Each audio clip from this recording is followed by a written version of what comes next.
علامہ اقبال علیہ رحمہ کہتے ہیں میں بچپن سے ہی قرآن مجید پڑھنے کی عادت رکھتا تھا. آواز بھی بہت اچھی تھی اور ہمارے گھر کا ماحول ایسا تھا کہ میں قرآن مجید کی تلاوت کبھی بھی ترک نہیں کی تھی. ہماری صبح کا آغاز ہی قرآن مجید کی تلاوت سے ہوتا. لیکن آخری عمر جب ہوئی تو گلا خراب ہو گیا تو قرآن مجید پڑھتے تو تھے لیکن اس طرح لے سے پڑھنا مشکل ہو گیا. تو جس طرح لوگ حال پوچھتے ہیں جناب کیا حال ہے تو لوگ بتاتے ہیں کہ یہاں درد ہو رہی ہے اور یہ مسئلہ ہے یہ مسئلہ ہے. لیکن اقبال سے کوئی جا کے پوچھتا کہ حضرت کیا حال ہے تو اقبال کہتے کہ لطف قرآن سحر باقی نہ مان. باقی سارے مسئلے ٹھیک چل رہے ہیں, جو سحری کے وقت قرآن پڑھنے کا مزہ آیا کرتا تھا وہ مزہ مجھ سے چھن گیا ہے اس لیے کہ میرا گلا خراب ہو گیا. اللہ نے آپ کو سحری کے وہ لطف اور وہ مزے اور وہ سرور نصیب کیے ہیں, کبھی ان سے محروم نہ ہونا. اپنی صبح کا آغاز قرآن مجید کی تلاوت سے کرنا.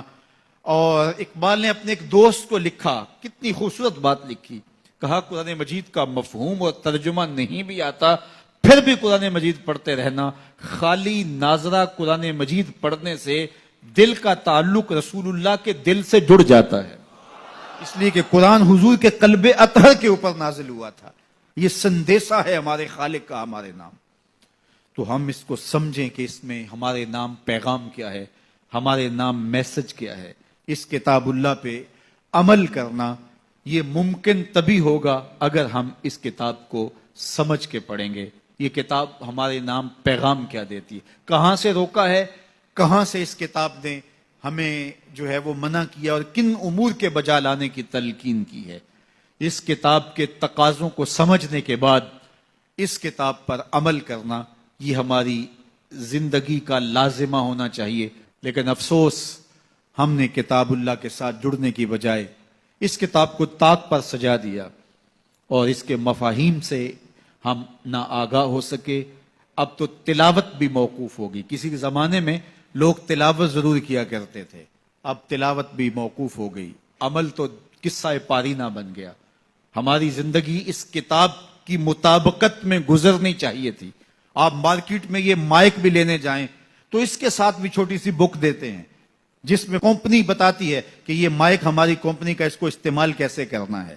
یار آپ جہاں سے جو چیز خریدے تو اس کے ساتھ چھوٹی سی بک ضرور ملتی ہے اور اس کا طریقہ استعمال بتایا جاتا ہے. جس خالق نے انسان کو پیدا کیا اس نے ساتھ قرآن بھی دیا ہے.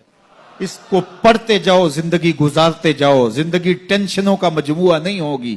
زندگی جو ہے وہ خوبصورت تمہیں دکھائی دے گی, زندگی حسین اور جمیل دکھائی دے گی, اس لیے کہ یہ زندگی قرآن کی مطابقت میں گزرے. اور ایک مومن کی زندگی تو قرآن کے بغیر گزرنے ہی نہیں چاہیے.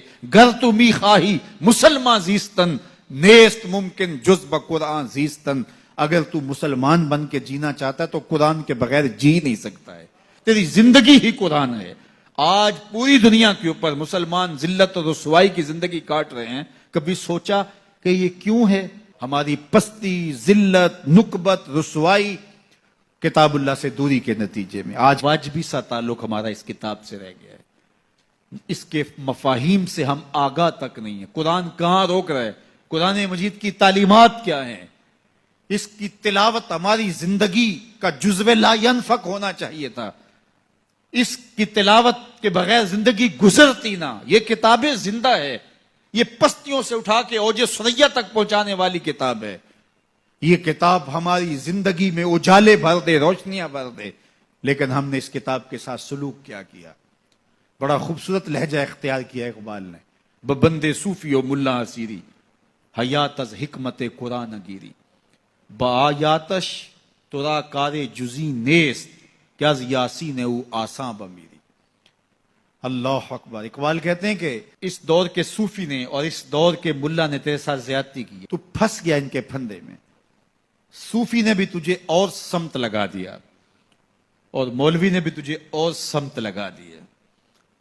جو منصب تھا صوفی و ملا کا, تجھے جس راستے پہ ڈالنا تھا اس راستے پہ انہوں نے تجھے نہیں ڈالا. اس کتاب سے تیری دل بستگی نہ ہو سکی, اس کتاب سے تیرا تعلق مضبوط نہ ہو سکا. قرآن سے تجھے صرف اتنا سروکار ہے کہ جب تیرے بوڑھے کی روح اٹکی تو تو سورہ یاسین لے کے بیٹھ گیا کہ میں اس کی تلاوت کروں اور اس کی روح آسانی سے نکل جائے. وہ کہتے ہیں اس میں کوئی شک نہیں کہ اس کی روح آسانی سے نکلتی ہے. سورہ یاسین کا مرنے والے کو فائدہ پہنچتا ہے. مجھے اس پہ کوئی اعتراض نہیں ہے، لیکن کہتے ہیں مجھے افسوس اس بات سے ہے کہ اس قرآن سے بھی تو نے مرنا ہی سیکھا، کاش اس قرآن سے جینا سیکھ لیا ہوتا. یہ کتاب زندگی ہے، یہ کتاب حیات ہے. یہ مردہ قوموں کو اٹھا کے کہاں سے کہاں لے جاتی ہے، یہ پستیوں سے اٹھا کے بلندیوں تک لے جانے والی کتاب ہے. اس امت کے پاس اتنا بڑا نسخہ کیمیا ہو اور وہ در در رسوا ہو رہی ہو، تو اس کتاب سے دوری کے نتیجے کے اندر یہ سزا ہمیں کاٹنی پڑ رہی ہے.